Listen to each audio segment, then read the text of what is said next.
Is Hey, this Josh, you one? want to jump up to number three for me there?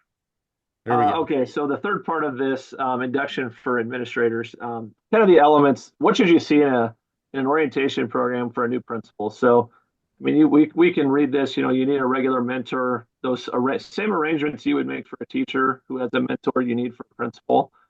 They really were, again, similar to the mentor program for teachers. Is an administrator, if you have a mentor, that should not be somebody who's going to ultimately evaluate that administrator. Again, it just opens up, I think, some trust and some lines of communication that just don't exist when the person who makes decisions about your employment is the one that you're talking to. It's just more open.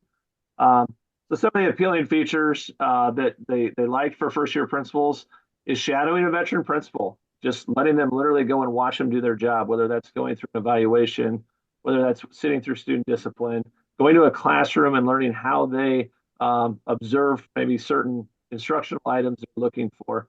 The other thing they talked about was visiting other schools, and they were really clear that just going to a school and trying to have as an unstructured day as possible to walk around, observe classrooms, chat with teachers, janitors, anyone to try to learn, about the culture, the climate, just how things worked in that building in a little bit more of an unstructured setting.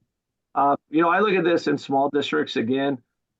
I see this as a challenge just because we are so strapped for administrators in small schools. It's hard to have a mentor who's somehow not going to be evaluative in nature at some point. For us in Northeast Nebraska, the ESU has a new principal mentorship program that I think is really important. To me, the ESU is kind of our big district, and all of us are the small pieces to it. They do a lot to help small schools. So they assign new principals to a veteran. When I was a new teacher at Hartington Newcastle, I was assigned to a principal who had just moved into superintendency actually in Wausau.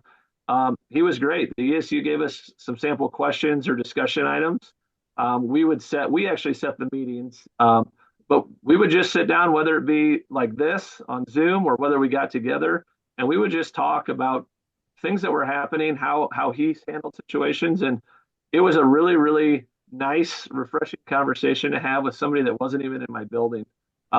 Just because they could provide um, some recommendations or maybe some things to try without having any stake in the game.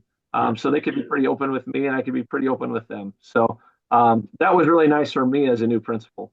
Yeah. I think it's really The next part. Oh, go ahead. I think it's really important you have that network of people that you can reach out to that, are really going to give you honest advice and feedback that aren't necessarily married to the situation that can give you some valuable perspective on things. Absolutely. When we talk about orientation, that beginning of year, getting somebody in the building, a good orientation for administrators, much like teachers, you got to know district policies and procedures, and you've got to know law. That's always going to be at the forefront of an administrator's mind. Am I doing things the correct way, the way our board has decided we're doing them, or the way our state? Um, I included on this slide a list on the left there of the topics that you might cover for first year principals. It was pretty clear, though, this is not necessarily much like teachers, something that you want to do all at one time.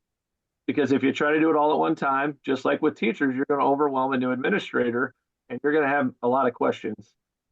It's actually across the country. I included a few more references there. There are actually induction programs that are required in some states for new administrators where they meet and they have to go through a program.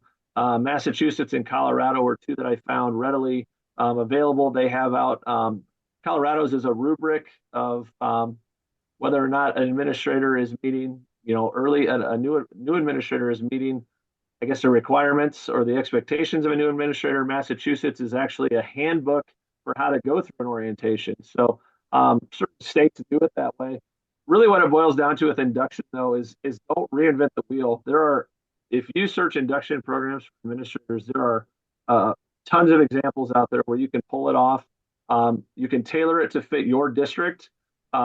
Just again, a one-time meeting is not the way to do it with an administrator either. It has to be some regularly scheduled meetings. The last objective was just talking about characteristics of good leaders.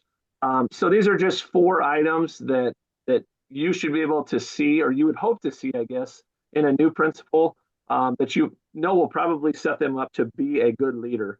The first was the ability to create a vision. Again, not stuck in the way it's always been. We're looking for the future, how we can find some alternate vision. I was just noting when I was going through this, I found that as an administrator now, my best ideas, the ones that I really thought were good, I always took those to veteran teachers and I tried to get their input and their thoughts to make sure they knew or they thought it was a good vision because it was a lot easier to move the needle with a vision when you have those teachers who have a lot of clout that are willing to push with you.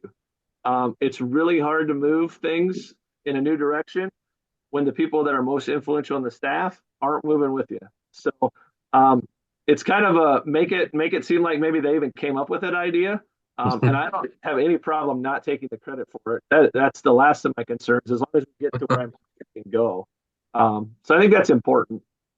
Um, the second one is accept responsibility. I think as a coach, this falls right in line with the way I think anyway. If things go really well, you should tell people they did a great job and you're happy they did it. And when it doesn't go well, you probably better shoulder the load because if you put blame on people too often as an administrator, it's a really easy way to alienate yourself and your staff from each other because they're not going to want to work for you or take risk. So make sure you're willing to take the blame when things don't go well even if you don't deserve the blame, taking it just I think it shows a lot to your teachers that you've got their backs. The willingness to learn from critics. Um, One of my favorite quotes that I grew up as a coach. That's where I started, so I'm going to go back to that a few times. John Wooden once said, "Others too have brains." Such a simple quote, but even when I have an idea that I think is great and perfect, I love it when people give me criticism or tell me that they don't think this will work because I use that to try to make my idea better. Because if I know what people are going to tell me or the reasons things won't work, um, I can try to address that in my idea before I even, we try to implement things. So you have to have a backbone and be able to defend your decision, but I also think you have to listen because that's how you're going to get, the feedback you need. If you're unwilling to listen, people won't tell you and then they'll do it behind your back. So invite people in, let them tell you what's wrong, and that's okay. It's really okay. And the last thing is similar to what I just said, persistence. So when you start something big and you're going to work through something big, you have to keep moving through it even when it gets hard.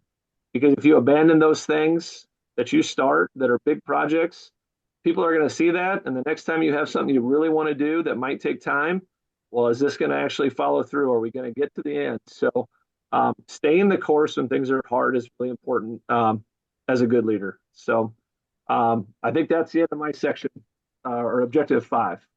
Yeah. No, that was when you talked about the learning from critics and everything, whenever I have a big project or a major change or anything, I have my pockets of people that you go out to, people that are going to shoot me straight and let me kind of know and say, hey, what can we see wrong with this scenario? What can we see wrong with that? And then welcome that feedback because you can implement change and do all this kind of stuff, but then I mean, if not everybody, if you don't can't get people on board and things fall flat, then it's just Yeah. waste of time.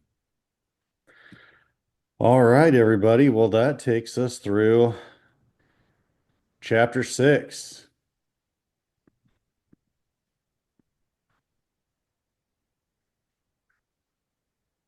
And